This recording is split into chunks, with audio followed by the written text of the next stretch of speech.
Habis Yesus balik ke surga, murid-muridnya tinggal di Yerusalem pecah yang lah dikongkon Yesus. Wong-wong percaya yang ada di sana berkumpul untuk berdoa terus-terusan.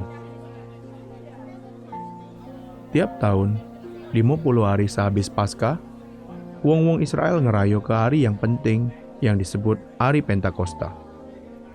Pentakosta itu ialah hari pas wong Israel ngerayo ke panen gandum. Seluruh wong Israel dari seluruh dunia datang ke Yerusalem untuk ngerayo ke Hari Pentakosta bersama-sama. Tahun itu, Pentakosta dirayo ke kira-kira seminggu sehabis Yesus naik ke surga. Sementara wong-wong percaya itu lagi berkumpul, tiba-tiba rumah tempat dia wong berkumpul itu dipenuhi oleh suara pecah angin ribut. Habis itu, ada pecah nyalo api terjingok di pucuk kepala wong-wong percaya itu. Seluruh wong itu dipenuhi Roh Suci, terus mulai ngomong dalam bahasa-bahasa lain. Pas wong-wong di Yerusalem dengar suara itu, banyak wong berkumpul karena pengen tahu apa yang terjadi.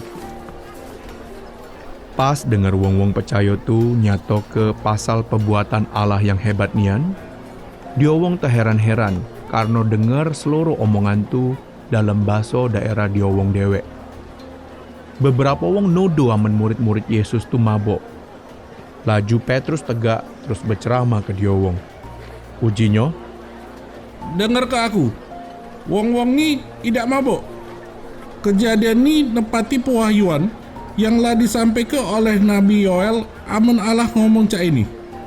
Pas hari-hari terakhir, aku bakal nuang ke roh aku. Oi wong Israel, Yesus ni ialah wong yang bikin banyak nian tanda-tanda yang hebat, juga ajaib, make kuasa Allah. Cak yang lah kamu jingok, juga yang lah kamu tahu. Tapi masih baik kamu salib ke dia.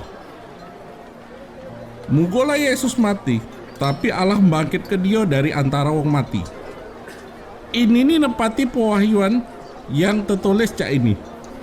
Kau dak bakal biar ke wong suci kau busuk di jero kuburan. Kami lah jadi saksi-saksi nyato, aman Allah lah bangkit ke Yesus. Yesus sekarang dimuliakan di sebelah kanan Allah Aba.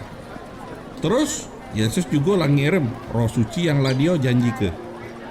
Roh Suci lah yang bikin seluruh kejadian yang kamu jingok juga dengar sekarang nih pacak terjadi. Kamu nyalip ke Yesus, tapi kamu perlu tahu dengan pasti, aman Allah lah jadi ke Yesus, Tuhan juga Almasih. wong-wong yang dengar ke omongan Petrus jadi ngerasa bersalah nian. Laju dia wong bertanya sama Petrus, juga murid-murid tu. Uji dia wong, Apa yang harus kami lakukan? uji Petrus, Bertobatlah, terus dibaptis dalam nama Yesus Almasih, supaya dosa kamu diampuni Allah. Jadi, dia bakal ngenjok kamu karunia Roh Suci. kira-kira 3.000 wong jadi percaya sama omongan Petrus, terus jadi pengikut-pengikut Yesus. Dia wong dibaptis, terus jadi jemaah gereja di Yerusalem. Pengikut-pengikut itu rajin berkumpul, dengar ke ajaran rasul-rasul, makan bersama, juga berdoa sama-sama. Dia wong senang muji Allah, juga saling berbagi seluruh yang dia wong punya.